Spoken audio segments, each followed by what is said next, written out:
The clock strikes midnight, and somewhere in America, a family sleeps peacefully in their beds, completely unaware that someone has been watching them for weeks. Every 13 seconds, another home is invaded. Every 13 seconds, someone's sanctuary becomes their nightmare. Tonight, you're about to hear 5 stories that will change how you think about the safety of your own home forever. These aren't fiction. These aren't urban legends. These are real accounts from real people who discovered that sometimes the most terrifying monsters are the ones who know exactly where you live. What you're about to hear happened to ordinary people just like you.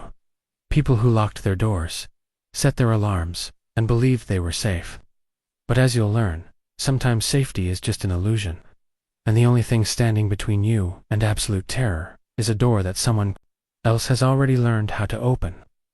Fair warning, after tonight, you'll never hear your house settle the same way again. Story 1. The Attic Dweller. Sarah thought she was living alone. For 3 months, the 19-year-old college student had been house-sitting her aunt's 2-story suburban home, enjoying the peace and quiet while her relatives vacationed in Europe. It was the perfect arrangement. Free rent, a safe neighborhood, and enough space to focus on her studies without dormitory distractions. But Sarah wasn't alone, and she was about to discover that someone had been sharing her space far longer than she'd been living there. It started with small things. A kitchen cabinet left open when she was certain she'd closed it. The thermostat set to a different temperature than she remembered. Food disappearing from the refrigerator faster than she could consume it. Sarah chalked it up to stress and the absent-mindedness that comes with exam season. College students are notorious for forgetting things, after all. But then came the footsteps. The first time she heard them, Sarah was curled up on the living room couch, laptop balanced on her knees as she worked on her research paper.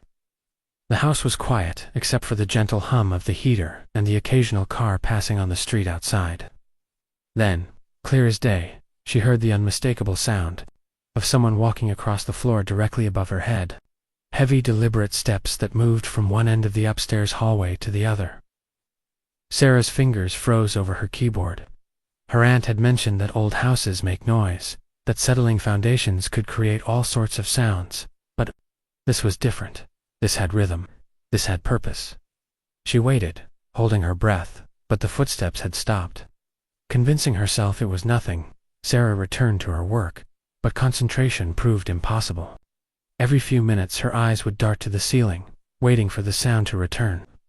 When it didn't, she managed to convince herself that her imagination was playing tricks on her. Old houses do make strange noises, she reasoned.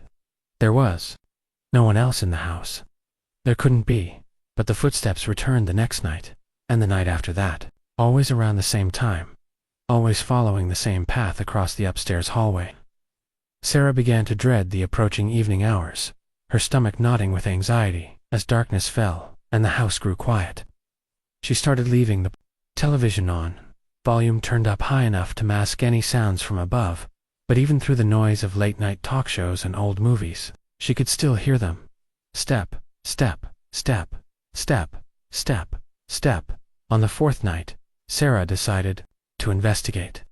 Armed with nothing but her cell phone's flashlight and what little courage she could muster, she climbed the stairs to the 2nd floor. The hallway stretched before her, empty and still, illuminated by the pale glow from her phone screen. She walked the same path she'd heard the footsteps take, her bare feet silent on the hardwood floor. Nothing. No loose boards, no explanation for the sounds she'd been hearing. The bedrooms were empty, just as her aunt had left them. The bathroom showed no signs of use. Everything appeared normal, yet Sarah felt watched, as though unseen eyes were tracking her every movement. That's when she noticed the attic access panel, a small square of drywall in the hallway ceiling, barely noticeable unless you knew to look for it. Sarah had never paid it any attention before, but now it seemed different somehow. One corner appeared slightly askew, as if it had been recently disturbed. She stared at it for a long moment, her heart hammering against her ribs, before convincing herself she was being paranoid. Attic panels shift over time. Old houses settle. There was a logical explanation for everything. But logic failed her 3 nights.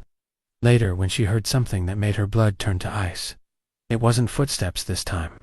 It was the sound of the attic panel being moved aside, followed by the soft thud of someone dropping down into the hallway above her head. Sarah sat frozen on the couch, her research paper forgotten, as she listened to what could only be described as someone moving around upstairs with practiced familiarity. This wasn't the random settling of an old house. This was someone who knew the layout, someone who moved with confidence through the darkness above her. Sarah's hands shook as she dialed 911, her voice barely a whisper as she explained her situation to the dispatcher. The operator's calm professionalism helped steady her nerves as she was instructed to leave the house immediately and wait for officers to arrive. She grabbed her keys and purse, slipped out the front door, and waited in her car with the engine running and doors locked until she saw the patrol car's flashing lights turn onto her street. What the officers found in the attic changed everything Sarah thought she knew about her 3-month stay in the house. Someone had been living there, and from the evidence they discovered, it had been going on for far longer than Sarah had been house-sitting.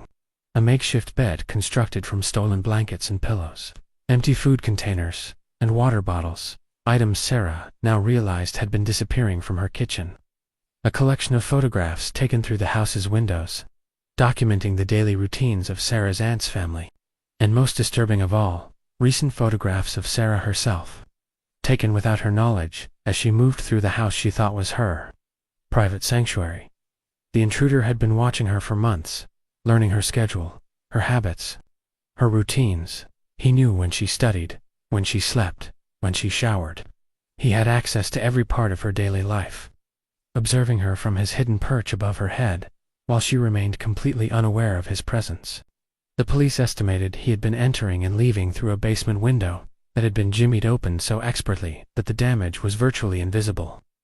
During the day, when Sarah was at classes, he would move freely through the house, taking what he needed and photographing what interested him. They never caught him. By the time police arrived, the attic was empty, except for the evidence of his extended stay. He had vanished into the night, leaving behind only the horrifying knowledge that for 3 months, Sarah had never truly been alone. The house that had felt like a safe haven had been a fishbowl. With her as the unwitting specimen under constant observation, Sarah moved out the next morning, but the psychological damage was already done. Months later, in her new apartment, she still finds herself listening for footsteps above her head, checking and rechecking locks, unable to shake the feeling that she's being watched. Because once you've discovered that your safe space has been violated by someone who treated your life as their entertainment, you never quite feel safe anywhere again. Story 2. The wrong address. Margaret Henderson had lived in the same farmhouse for 43 years. She and her late husband had raised their children there, weathered countless storms, both literal and metaphorical, within its walls, and turned the old structure into the kind of home that held a lifetime of memories in every creaking board and faded photograph. At 67, Margaret had settled into the comfortable routine of retirement, finding peace in her garden, her books, and the familiar sounds of her rural neighborhood. She knew every neighbor for miles, trusted her community, and felt as secure in her isolated farmhouse as she had anywhere in her life. That sense of security shattered forever on a stormy Thursday night in October. The weather had been building all day, with dark clouds rolling in from the west and the kind of heavy, electric air that promises violence. By evening, the storm had arrived in earnest, sending sheets of rain against Margaret's windows and filling the house with the constant rumble of thunder. She had settled into her favorite chair, with a cup of tea and a mystery novel, the kind of cozy evening ritual that had become her preferred way to wait out bad weather. The power flickered occasionally, but held, and Margaret felt grateful to be warm and dry inside her sturdy old house. At 2:15 in the morning, her doorbell rang. Margaret woke with a start in her chair, the book sliding from her lap, to the floor. For a moment, she wondered if she had dreamed the sound, but then it rang again, a sharp, insistent chime that cut through the storm's noise like a knife. Who would be at her door at such an hour, in such weather? Margaret's closest neighbors lived nearly a mile away, and anyone who knew her well enough to visit would never come calling in the middle of the night. Without telephoning first, she approached the front door cautiously, her bare feet silent on the cold hardwood floor. Through the peephole, She could see 3 men standing on her covered porch, their faces obscured by rain and shadow. They appeared to be in their 20s or 30s, dressed in dark clothing that was soaked through from the storm.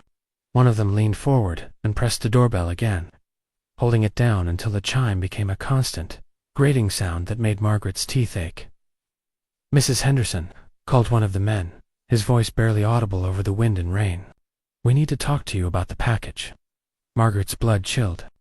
She had no idea what package they meant, had no expectation of any deliveries, and certainly hadn't ordered anything that would require a middle-of-the-night pickup. More importantly, she hadn't given her name, yet somehow these strangers knew exactly who she was. She stepped back from the door, her mind racing through possibilities, none of them good. "There's been a mistake," she called back, her voice steadier than she felt. "I don't know anything about a package. You'll need to leave and come back at a reasonable hour." The response was immediate and terrifying. The man who had spoken began pounding on the door with his fists, the heavy blows echoing through the house like gunshots. "Don't lie to us, Margaret," he shouted. "We know it's here. We know you have it. Just open the door, and this will all be over quickly." Margaret stumbled backward, her heart hammering so hard she could feel it in her throat. These men weren't delivery workers or neighbors, seeking help with storm damage. They were something else entirely, something dangerous. And they believed she possessed something valuable enough to justify forcing their way into her home in the middle of a thunderstorm. She turned and ran toward the kitchen, where she kept her cordless phone, but before she could reach it, the sound of splintering wood told her that her front door had given way. They were inside her house. These strangers who knew her name and believed she had something that belonged to them. Margaret could hear them moving through her living room, their wet boots tracking mud across floors she had mopped just that morning. She grabbed the phone and dialed 911, whispering her address and situation to the dispatcher, while the men's voices grew closer. "Spread out," one of them commanded. "Check the basement first. If it's not down there, we'll tear this place apart room by room." Margaret crept toward her back door, phone still pressed to her ear, hoping to escape into the storm before they found her. But as she reached for the doorknob, a hand fell on her shoulder, spinning her around to face a young man with wild eyes and rain-soaked hair. "Going somewhere, Margaret?" he asked, his smile lacking any warmth. "We're not done talking yet." For the next 20 minutes, Margaret endured the most terrifying experience of her life as the 3 intruders ransacked her home, demanding information about a package she knew nothing about. They were looking for something specific, a brown paper parcel that should have been delivered to her address sometime in the past week. When Margaret insisted she had received no such delivery, they became increasingly agitated and violent, overturning furniture, emptying drawers, and threatening her with escalating consequences if she continued to lie. To them, the truth began to emerge when one of the men found a piece of mail on Margaret's kitchen counter and swore viciously. "This is 1247 County Road 15, he said to his companions. "We need 1274 County Road 15. We're at the wrong damn house." The relief Margaret felt at this revelation was short-lived, however, because the men's mistake didn't mean her ordeal was over. They had broken into her home, terrorized her, and destroyed her property. More importantly, they now had a witness who could identify them to police. The leader of the group stared at Margaret with cold calculation, and she could see him weighing his options, none of which seemed to bode well for her continued safety. That's when the first police cruiser's lights appeared through her rain-soaked windows, followed quickly by a second and third. The dispatcher had kept Margaret on the line throughout her ordeal, tracking her location and sending multiple units to respond to what was clearly a dangerous situation. The intruders realized they were trapped, with nowhere to run and no time to deal with their witness problem. What followed was a tense standoff that lasted another 40 minutes, with police surrounding the farmhouse while the 3 men held Margaret hostage and debated their increasingly limited options. Margaret learned later that they were drug dealers, who had been expecting a major shipment to be delivered to a house with an address very similar to hers. The package they sought contained nearly $50,000 worth of cocaine, and their desperation to retrieve it had driven them to attempt what they thought would be a simple intimidation. Job. The standoff ended when the youngest of the 3 men, apparently overwhelmed by the situation, released Margaret and surrendered to police.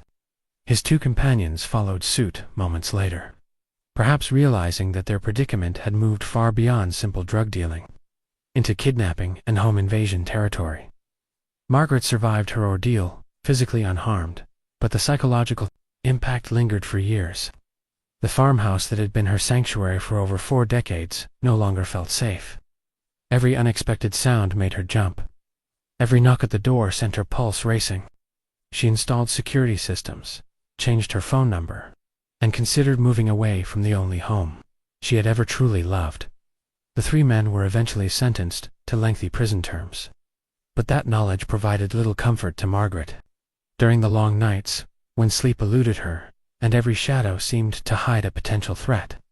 Because once you've been reminded that your safety can be shattered by nothing more than a simple address mistake, the world becomes a much more dangerous place, and home becomes just another location where terrible things can happen to innocent people.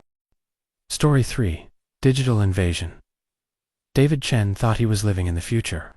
His downtown loft apartment was a showcase of smart home technology, voice-activated lighting, automated climate control, security cameras he could monitor from anywhere in the world, and a digital assistant that could order his groceries, play his music, and control every electronic device in his home with simple voice commands. As a software engineer for a major tech company, David not only understood these systems, but had customized them far beyond their standard capabilities, creating what he believed was the most secure and convenient living space possible.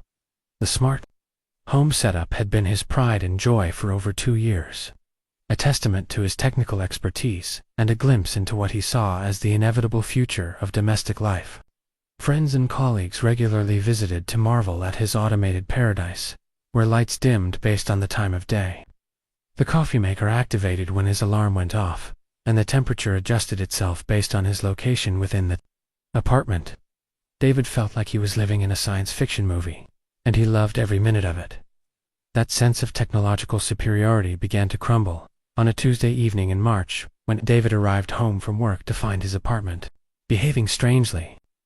The lights were flickering in an irregular pattern, cycling through colors and brightness levels without any input from him. The smart thermostat was set to 85 degrees, despite David's programmed preference for a cool 68 degrees. In the evening, most unsettling of all, his digital assistant was playing music he had never heard before, a haunting instrumental piece that seemed to echo from every speaker in the apartment. David's first assumption was that his systems were experiencing some kind of technical glitch, perhaps caused by a recent software update or network interference. As someone who troubleshot complex technical problems for a living, he approached the situation methodically, checking connections, rebooting devices, and running diagnostic protocols on his various smart home components. Everything appeared to be functioning normally from a technical standpoint. Yet the strange behavior continued. Over the next several days, the incidents escalated in both frequency and unsettling nature. David would wake to find his security cameras had been repositioned during the night, no longer pointing toward the entrances he meant to monitor, but instead focused on his bed, his desk, his favorite reading chair. The smart lock on his front door would engage and disengage repeatedly throughout the night, the metallic clicks echoing through his apartment like some kind of electronic Morse code. His digital assistant began responding to commands he hadn't given, ordering products he didn't want, playing videos he hadn't requested, and providing information about his personal schedule to anyone who asked. The breaking point came when David discovered that someone had been accessing his apartment's systems remotely, using his own technology to spy on him in ways that violated every principle of privacy and security he held dear. The revelation began with a simple observation. His internet usage had spiked dramatically, with massive amounts of data being uploaded from his home network during hours when he was asleep or away at work. When David investigated further, he discovered that his security cameras weren't just being repositioned. They were actively recording and streaming footage to an external server he had never authorized. Someone had gained complete access to his smart home network, turning his high-tech sanctuary into a surveillance system designed to monitor his every movement. They could see when he woke up, what he ate for breakfast, who he talked to on the phone, what websites he visited, and what time he went to bed. They could control his lights, his temperature, his music, and his locks. They had turned his own technology against him, transforming his carefully constructed digital paradise into a prison where privacy no longer existed. The psychological impact was immediate and devastating. David found himself unable to relax in his own home, constantly aware that unseen eyes might be watching his every action. He began changing his clothes in the bathroom with the lights off, covering his laptop's camera with tape, and unplugging his smart speakers when he wasn't using them. The apartment that had once felt like a testament to his technical prowess now felt hostile and alien, filled with devices he could no longer trust. Determined to identify his digital stalker, David embarked on a complex technical investigation, analyzing network logs, tracing data streams, and setting up honeypots to capture information about whoever was accessing his systems. What he discovered was both shocking and terrifying. The intruder wasn't some random hacker looking for valuable data, or someone seeking financial gain through identity theft. The attack was personal, sophisticated, and had been ongoing for nearly 6 months. The perpetrator had gained access through a vulnerability in David's smart doorbell, a device he had modified extensively to integrate with his other systems, inadvertently creating a backdoor that a skilled attacker could exploit. Once inside his network, the intruder had slowly and methodically gained control of every connected device in the apartment, learning David's routines, preferences, and behaviors with the patience of a dedicated student. Most disturbing of all was the evidence David found of how his stalker had been using the information gathered from months of digital surveillance. They had created detailed profiles of his daily routines, documented his relationships and social connections, and even compiled what appeared to be a psychological analysis of his personality and behavior patterns. The data had been organized with clinical precision, suggesting someone with both technical expertise and an obsessive interest in David's personal life. The investigation led David to a devastating conclusion. His stalker was someone he knew professionally, a former colleague, who had been laid off from their shared company nearly a year earlier. The man had blamed David for his termination, believing that David's technical recommendations had led to the restructuring that eliminated his position. What had begun as workplace resentment had evolved into a sophisticated campaign of digital harassment designed to destroy David's sense of security and privacy. When police finally arrested the perpetrator, they found thousands of hours of recorded footage from David's apartment, detailed plans for escalating the harassment campaign, and evidence of similar attacks targeting other former colleagues. The man had spent nearly a year of his life obsessing over David's daily routine, using David's own expertise in smart home technology as a weapon against him. The legal resolution brought little comfort to David, who found himself unable to trust the technology that had once been his passion. He dismantled his smart home system piece by piece, returning to traditional switches, locks, and thermostats that couldn't be hacked or controlled remotely. The apartment that had once been his pride and joy became a reminder of how quickly innovation could become invasion, and how the very tools designed to make life easier could be turned into instruments of terror by someone with the skill and motivation to exploit them.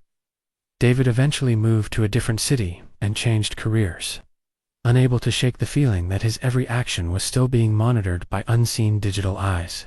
Because once you've experienced the violation of having your most private moments recorded and analyzed by someone who transformed your own technology into a weapon against you, every device with a camera becomes a potential threat, and every network connection becomes a possible doorway for someone who might be watching from the shadows of cyberspace. Story 4.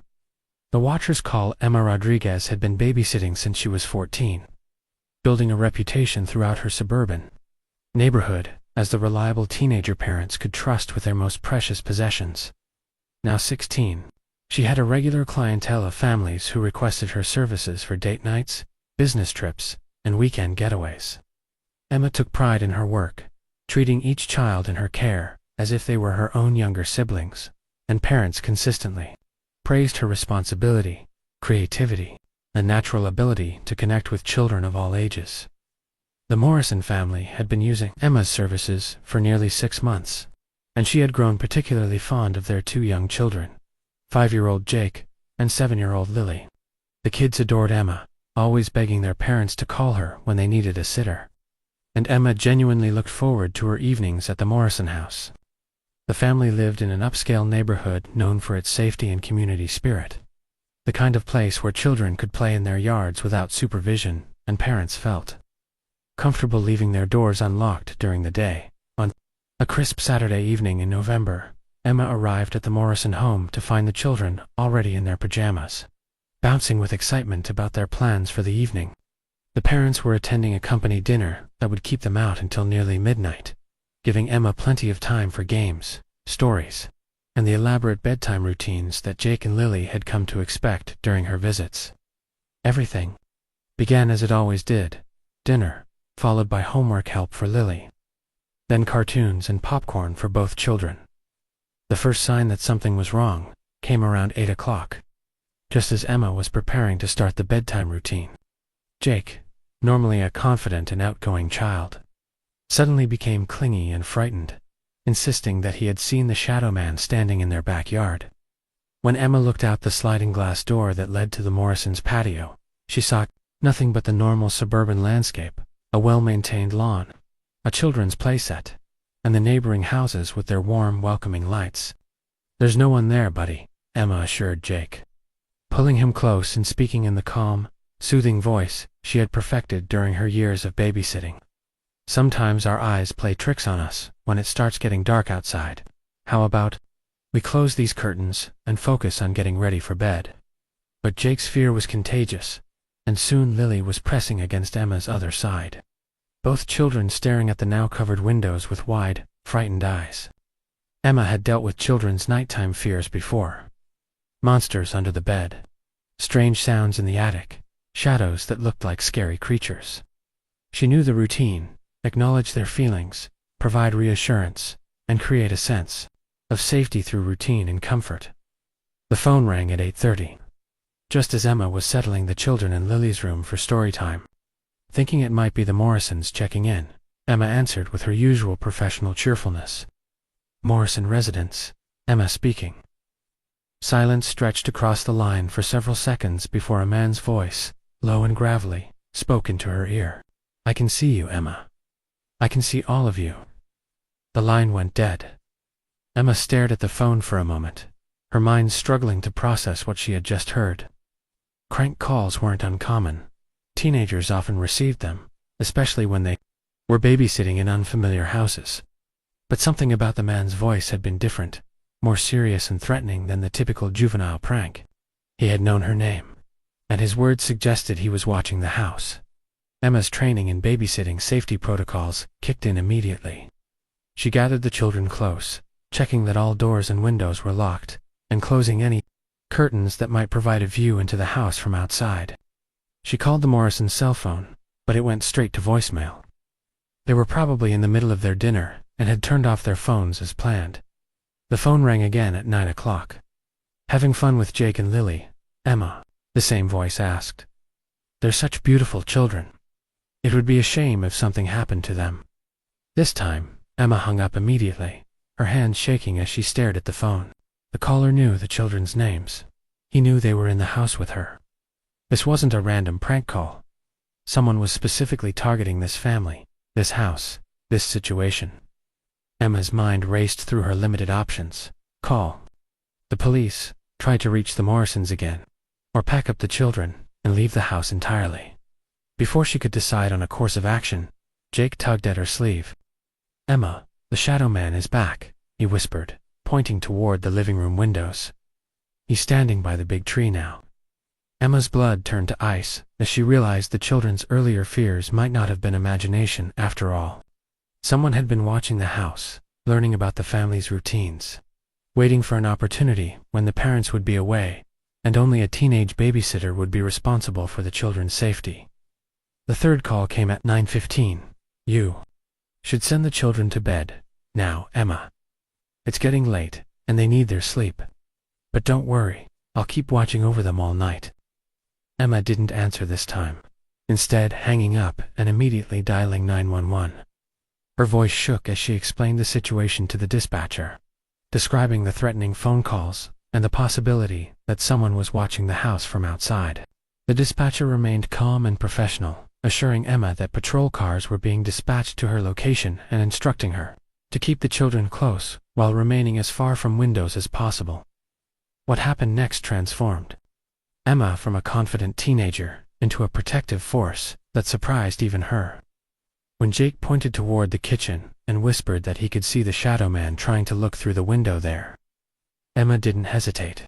She gathered both children in her arms, carried them to the interior bathroom, the most secure room in the house, with no exterior windows, and barricaded them inside with her. For the next 20 minutes, Emma sat in that bathroom with Jake and Lily, keeping them calm with whispered stories and silly songs, while her heart hammered against her ribs.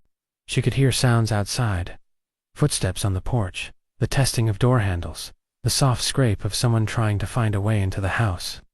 The caller had moved from psychological intimidation to physical action, and Emma knew that. The only thing standing between these children and genuine danger was her ability to keep them hidden and safe until help arrived. The police found evidence that someone had, indeed, been watching the house for an extended period. Footprints in the flower beds, beneath multiple windows, cigarette butts near the property line, suggesting surveillance from the street, and scratches around the back door lock, indicating attempted forced entry. The phone calls were traced to a disposable cell phone that was never recovered, and despite an extensive investigation, the perpetrator was never identified.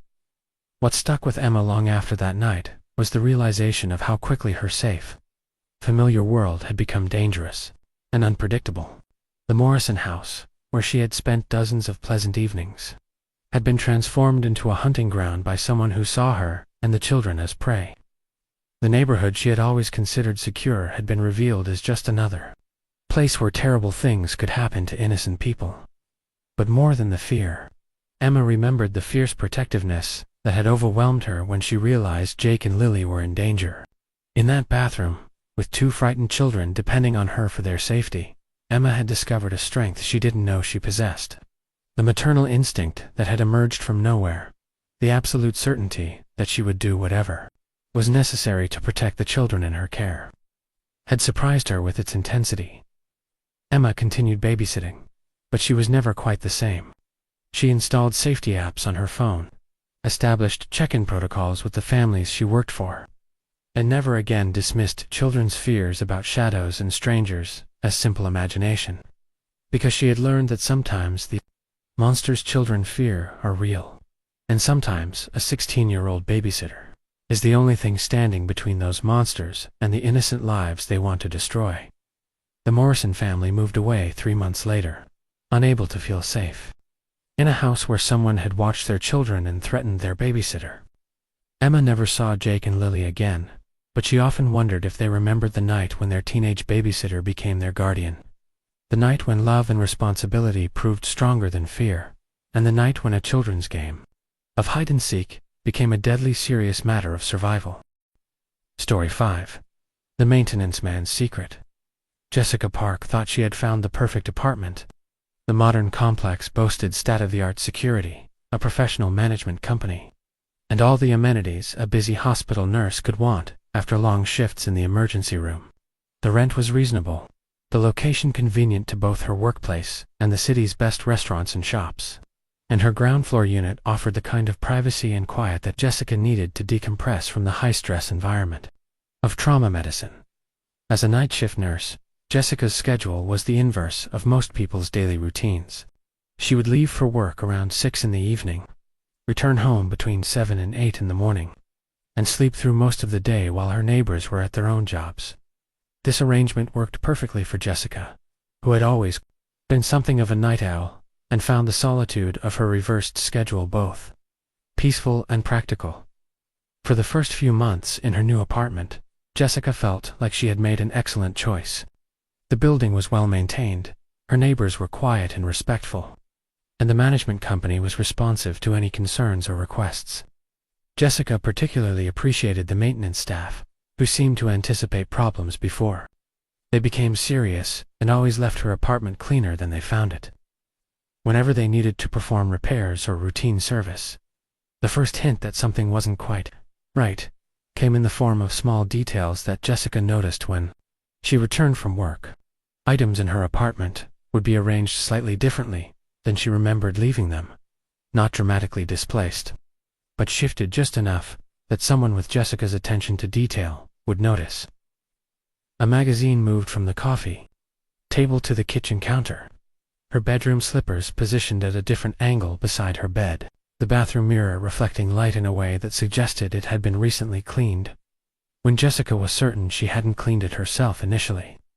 Jessica attributed these small discrepancies to the fatigue that often accompanies night shift work.